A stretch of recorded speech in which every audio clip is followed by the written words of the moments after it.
আজ আমরা ৯ ঘরের নামতা শিখব। ৯ একে ৯,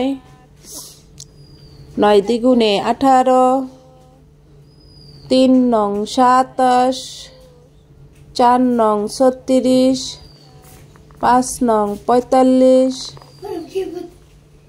৬ নং ৫৪, ৭ নং ৬৩, ৮ নং ৭২, ৯ নং ৮১, ৯ দশে ৯০।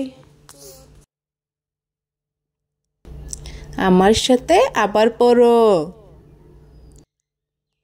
৯ একে ৯, ৯ দ্বিগুণে ১৮, ৩ নং ২৭, ৪ নং ৩৬, ৫ নং ৪৫, ৬ নং ৫৪, ৭ নং ৬৩, ৮ নং ৭২, ৯ নং ৮১, ৯ দশে ৯০।